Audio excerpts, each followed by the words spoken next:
Major funding for KPBS Evening Edition has been made possible in part by Bill Howe Family of Companies, providing San Diego with plumbing, heating, and air restoration, flood and remodeling services for over 40 years. Call 1-800-BILL-HOWE or visit billhowe.com. And by the Conrad Trebas Foundation, Darlene Marcos Shiley, and by the following.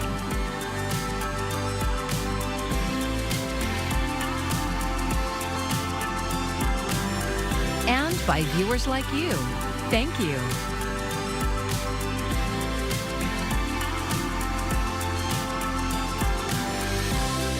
Good evening, and thank you for joining us. I'm Maya Trabulsi. Wildfire damage estimates are growing in Los Angeles. Around 10,000 structures are believed to be destroyed by the Palisades and Eaton fires, making them likely the costliest fires in U.S. history. Hundreds of thousands of evacuees are waiting to return to their neighborhoods to survey the damage.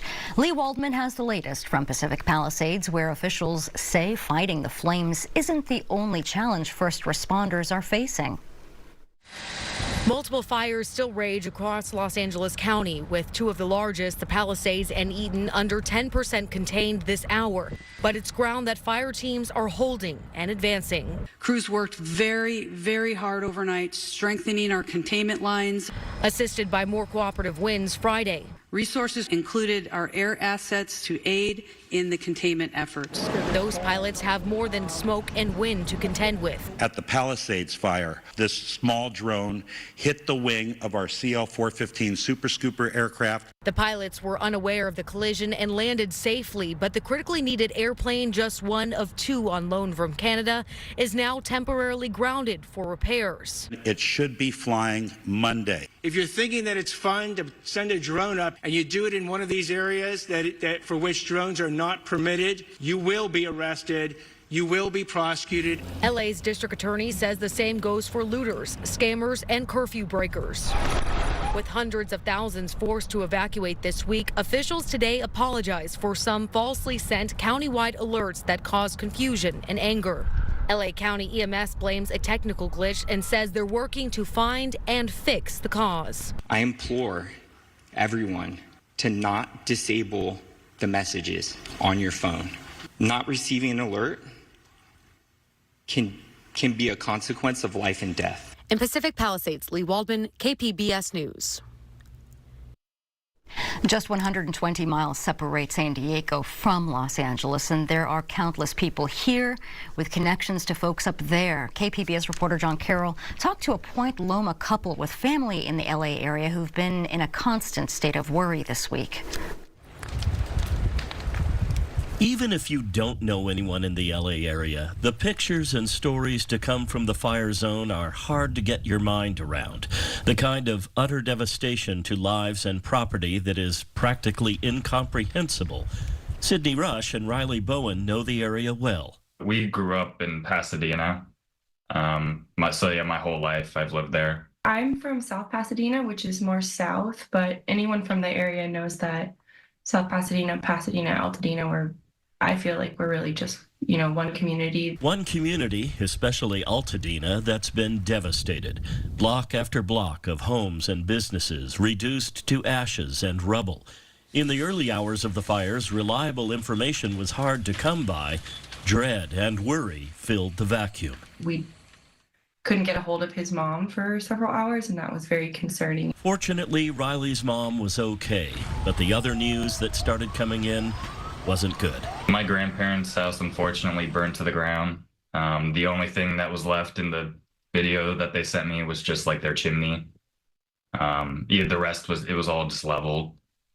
And a majority of my friends' houses burned down too. I think only one of my friends' house survived, and everyone else that lived up there their houses is nothing left. We were just there for Christmas and celebrating, and it's just unbelievable. And Riley's mom's boyfriend also lost his home. He's a single dad with a 9-year-old daughter. But the news from up north isn't all bad. My grandpa lives right by the Rose Bowl, so his home is still under a warning. Fortunately, it's okay. Now, Sydney and Riley are trying to come to terms with what's happened. It almost feels like unreal a little bit. Like the only things that I've been able to see are like through my phone, really, like on a little screen, and descriptions from like my family. I think like once things start to calm down and I go up there and visit and help any way I can, it'll start to hit me a lot more. Just seeing like the community that and the businesses that we'd go up and enjoy, like all being gone. Sydney and Riley say they'll be taking everything they can think of once they make that trip, supplies of all sorts. But the most important thing will be just being there. Two San Diegans, exemplary of the ties that bind so many of us to our friends and family in the LA area, holding strong, and more important now than ever. John Carroll, KPBS News. Well, tonight we're cooling down to the mid-40s, a little bit colder than what we saw last night. But just like the last few days, the big story really is the fire weather risk because of the gusty winds that are sticking around. I'll break all of that down coming up. Wildfire smoke is particularly hazardous, especially for those with lung problems. But San Diego air so far has not been affected. KPBS North County reporter Alexander Nguyen looks into why that is. Today is a picture-perfect day in America's finest city, with the sun out and calm, clear blue sky. But to our north, smoke from the fires is billowing over the city of Los Angeles. Usually smoke from LA fires would make its way here to San Diego, but so far it hasn't. Currently, because of the strength of the Santa Ana and it's blowing offshore, it's blowing all the smoke offshore from LA. Adam Cantor is a meteorologist at the San Diego County Air Pollution Control District. He says with the winds dying down today, we could see some of that smoke making its way onshore. But it shouldn't be a concern. A lot of that smoke is actually not at ground level. A lot of it's just up in the air. So it's also possible that it'll be hazy and it'll, kind of look smoky, but it won't necessarily be down at the ground. The fires aren't really emitting that much smoke right now. Sebastian Westring at the National Weather Service says there's also another pulse of Santa Ana winds coming this weekend and early next week. Probably not too likely, and then by the time Sunday rolls on into Monday and Tuesday, we're going to start to see those offshore winds again coming either from the north or the east, which will again blow that wildfire smoke off the coast. Saturday, 4 p.m. Cantor says all this could change if a fire breaks out. Our regions had a few small ones this week that were quickly put out, including one that destroyed a home in Fallbrook today. But with Santa Ana winds returning next week, there's potential for wildfires. Assuming there's no fires in San Diego or to our northeast, I'm expecting no real impacts where we're going to have unhealthy for sensitive groups or unhealthy air quality conditions. With all the wind we've been having, the National Weather Service says there is a small chance of rain next week, but it's a small chance. In Rancho Bernardo, Alexander Nguyen, KPBS News. At this hour, around 360 customers are without power because of the Santa Ana winds. SDG&E resumed public safety power shutoffs late last night. At one point, more than 8,000 customers were in the dark. After the winds died down this afternoon, the utility began sending out crews to patrol power lines and get them back online. Our media partner KGTV spoke to people in Alpine who say they understand the reasoning behind the shutoffs. We're always worried about wildfires out here, so I understand them shutting off the power. I'm pretty much ready for anything, so. The risk versus the reward, right? I mean, you go without power, as long as you have a generator, you're all good. Safer, but sorry.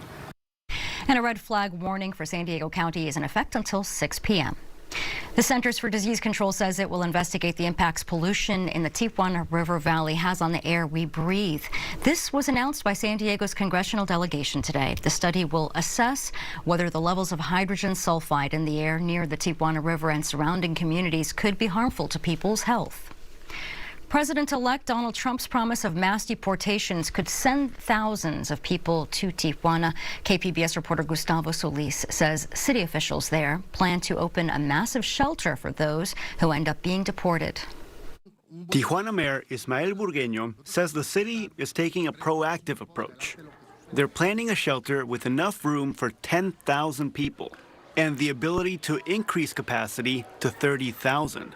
He says a large shelter should prevent deportees from forming encampments in public spaces. Los espacios públicos en el municipio no serán utilizados para el tema de la atención a los migrantes. Burgueño envisions a dignified space where deportees can access social services, health clinics, a job center, and outdoor space. Que queremos dar el mejor resultado posible y tratar como se merecen a quienes estén en la situación de ser deportados. Tijuana is working with the state and federal governments to fund and operate the shelter. Officials plan to announce the shelter's location over the weekend, but they have not said when it will open. Gustavo Solis, KPBS News.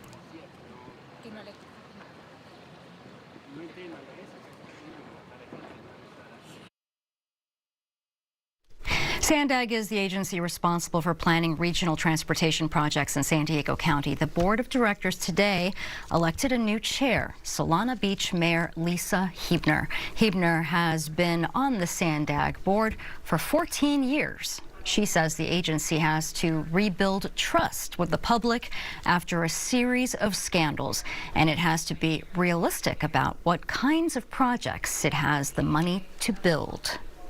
We all would love to see monorails and, wonderful things throughout the entire region, but we can't afford it. So let's take a look at what we've got on the table that we can adjust so that we can be able to actually build it and build it in a timely manner. Board members also chose San Diego City Council President Joe LaCava as first vice chair. Santee Mayor John Minto was chosen as second vice chair. Mayor Gasterman, you'd like to speak? Vice Chair. And the new Congress started this week, 2 weeks ahead of President-elect Donald Trump's swearing in as the 47th president. Congresswoman Sarah Jacobs spoke to KPBS Public Matters reporter Amita Sharma this week about what to expect from Washington in the upcoming months.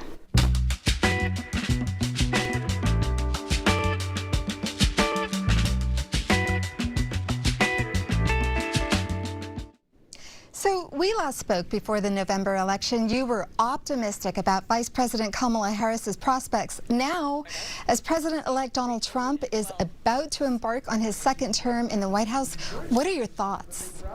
Look, I think it was a real wake-up call that so many Americans feel so dissatisfied with the status quo. And I'll be honest, these are some of the issues I've been talking about for a long time. We know the cost of living is too high, and frankly, we as Democrats didn't do enough to address it. And I think that we need to do a lot more on that issue. And that's what I'm going to focus on in these next 2 years, finding ways to continue to get things done for our community on issues like childcare, like building more housing, like addressing the really high cost of living that folks in San Diego and all across the country are facing.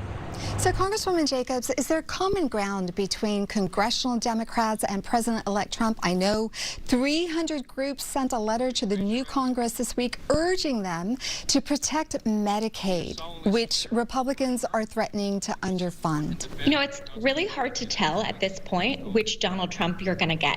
On the one hand, he's proposing these big tax cuts for the wealthy and big corporations that would necessitate cutting Medicaid and Medicare and Social Security and other things that we know are incredibly important. On the other hand, people like Vice President-elect J.D. Vance spend a lot of time talking about child care and the child tax credit. And so we're going to try and find areas to work across the aisle and actually be able to get done these things, while also recognizing that a lot of the incoming Trump administration's agenda will really hurt families in San Diego. Well, let's talk about mass deportations of undocumented people. Polls gauging Americans' support for this plan are mixed. There are between 150,000 to 170,000 of those people who fall into that category in San Diego County, and about another 150,000 who live in mixed status households. California is a sanctuary state. How do you think this issue will unfold?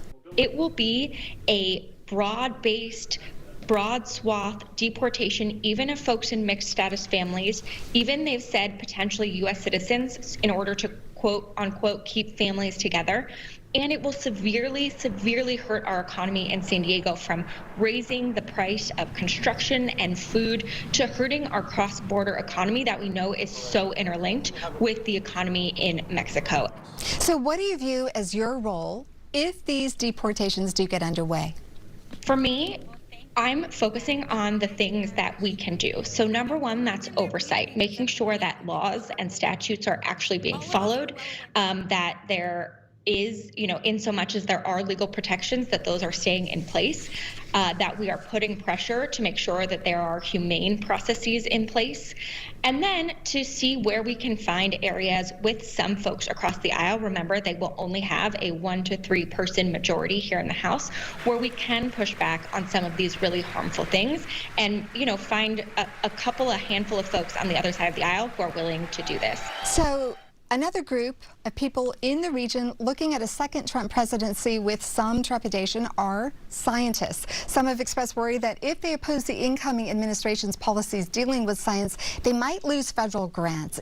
Is the fear justified? And if it is, what will you do to ensure that doesn't happen? We know that Republicans are looking for any way to cut funding, and really needed funding for our communities.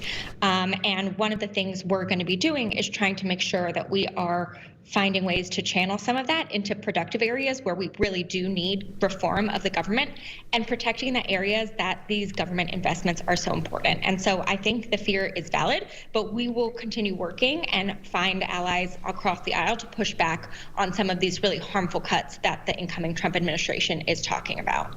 Okay, before I let you go, Congresswoman, a quick question about the Equal Rights Amendment, which would guarantee equal rights for everyone, irrespective of sex. Enough states have ratified it to become an amendment, but the deadline for the ratification passed 40 years ago. Democrats are urging President Biden to add the amendment to the Constitution, arguing the deadline is unconstitutional. Should he? Absolutely. I think it's an incredibly important protection. And given that we have a Supreme Court who picks and chooses what they think is actually textual, adding this kind of important provision to the Constitution will help enable that we are able to push back against some of these really harmful things the new administration is going to do, and will make sure that I, as a young woman, actually are able to have rights. And right now, I have fewer rights than my mom and my grandma did. Okay, we're going to leave it there. Congresswoman Jacobs, thank you so much for speaking with me today. Of course. Thanks for having me.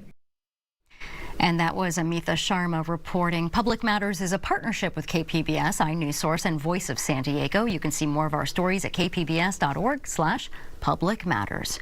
Former San Diego County Supervisor Nathan Fletcher dropped out of the race for state senate nearly 2 years ago. KPBS's Scott Rodd reports Fletcher spent most of his campaign funds on legal fees. Nathan Fletcher had nearly $1 million in his campaign as he ran for state senate in 2023. He dropped out of the race just days before a lawsuit surfaced accusing him of sexual misconduct. Fletcher denies the allegations. Since then, Fletcher has paid his lawyers nearly $900,000 from the abandoned campaign to fight the lawsuit, which was filed by a former San Diego Metropolitan Transit System spokeswoman. The spending has drawn scrutiny. Sadly, Mr. Fletcher doesn't seem to have developed any ethical sensitivity to being respectful of his donors' wishes. John Pellicero is with the Marcola Center for Applied Ethics at Santa Clara University. They gave money to a political campaign for state senate that he dropped out of. They did not give funds for a personal legal fund for Fletcher. The California Fair Political Practices Commission has launched an investigation into Fletcher's use of campaign funds. Fletcher declined a request for comment, but his campaign has previously argued the spending is legal. Meanwhile, the woman who accused Fletcher of sexual misconduct has dropped some of her most serious allegations, including claims of sexual assault and battery. She's still alleging sexual harassment. Scott Rodd, KPBS News. On December 29th, Marigold Bagels sold its last bagel at Mission Valley Farmers Market. But don't panic. KPBS arts reporter Beth Accomando got up at 4 a.m. to go behind the scenes of Marigold Bagels' kitchen and get the lowdown on what's next for the popular New York-style bagel company. Meet Mike Rabinowitz, retired organic chemist turned bagel maker. At about 3 a.m., I turn on the ovens, I start the kettle for boiling, I pull the bagels out of the refrigerator and let them warm up a bit. Every minute is full. Lots of beepers going off. Behind you, Mike. It's a rehearsed dance, pas de deux. Today we'll make about 580 bagels. Rabinowitz and his marketing/kitchen assistant, Courtney Schwartz, never stop moving. We're at maximum capacity just based on the time we have. Rabinowitz is the founder, owner, and lone bagel maker at Marigold Bagels. He began making bagels in his apartment, then expanded to a professional kitchen, and for nearly 2 years, he's been selling bagels online and at Mission Valley Farmers Market. Open for business. But back in November, a TikTok video from a loyal customer changed everything. Come on me to get the best bagel in San Diego. It is called Marigold Bagels. She said, Mike, I just posted this. You better get ready. All right, we got the goods. I did not cut them in half, so we're just gonna eat it like a crazy person. Well, turns out she had over 20,000 followers in San Diego, and it went viral. And then the next time we showed up at the market, we went from maybe 20 people online at any given time to, we counted about 250. Okay, E72. Matt Eisenberg lined up at 7:45 a.m. for his bagel fix. Mike's bagels are fantastic. They live up to the hype, and they are authentic New York bagels. And that was Rabinowicz's vision, to bring authentic New York-style bagels to San Diego. The best ones are high gluten. They're baked the same day, of course. They have a bit of a chew to the crust, but a soft sort of mouthfeel. To achieve that, organic chemistry proved invaluable. Organic chemistry really involves working in the laboratory and controlling temperature, time, humidity, the way you add the ingredients, the quality of what you use. That's all drilled into your head. And it turns out that all those things are important in baking. Rabinowitz refuses to call himself a baker. He reluctantly calls himself a bagel maker. But above all, he's still a scientist. I have hundreds and hundreds of test batches and pages in a notebook, and each one describes how I made it, pictures, and then the final results of what I thought of it and what I thought could be improved. Eventually got to the recipe we follow now and the techniques we follow now. Those techniques are traditional: cold proofing for 2 days, hand rolling, boiling, topping, and baking. You'll see these blisters. Right? These blisters come from a long cold proof. You'll see the shiny brown. So that's from the sugars and the boils. And I mean, there's a lot that goes into making these specifically this way. But is there a secret recipe? There's no secret recipe. I don't use anything that no one else uses. I don't use any technique that no one else uses. But what I did do was assimilate lots of ideas. And I took what I thought were sort of the best ideas from the ones I liked the best. Marigold Bagels recently paused its farmers market booth to focus on opening a storefront. It's ramped up its online sales, but getting a bagel has become as challenging as getting a Comic-Con badge. I would say within 5 to 7 minutes, they're all gone. Even though I knew we'd get a storefront, it became all the more important to do so quickly, because we can go from baking and selling twice a week to, well, every day of the week. And that's something we can look forward to. Marigold Bagels' new storefront is coming to North Park, hopefully in May or June. Beth Accomando, KPBS News.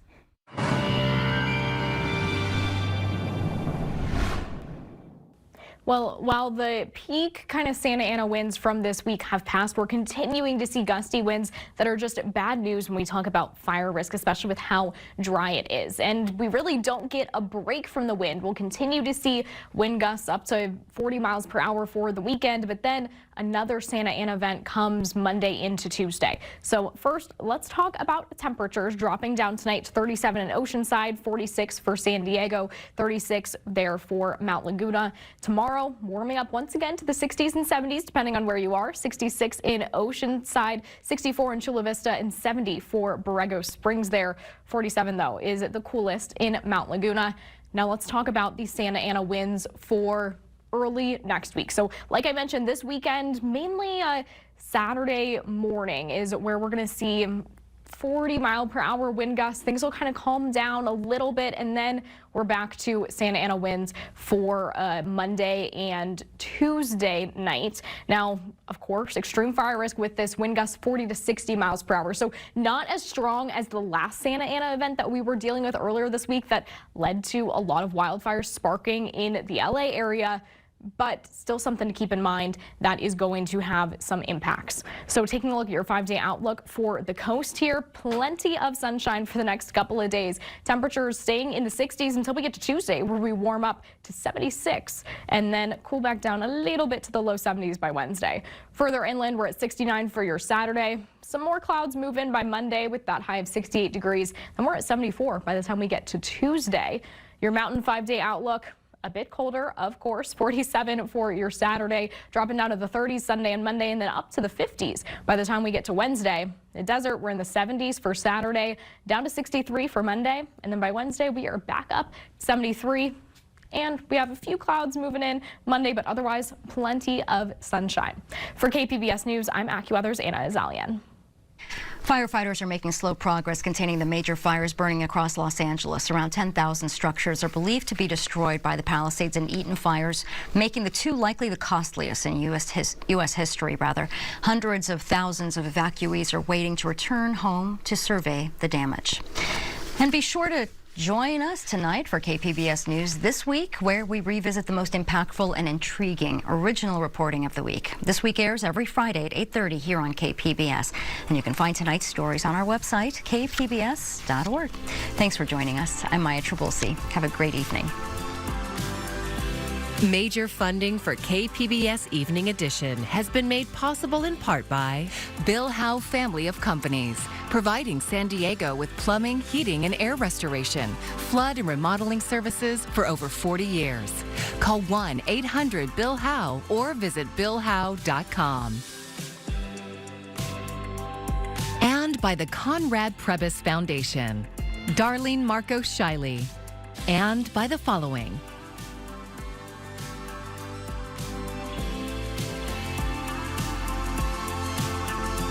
And by viewers like you. Thank you.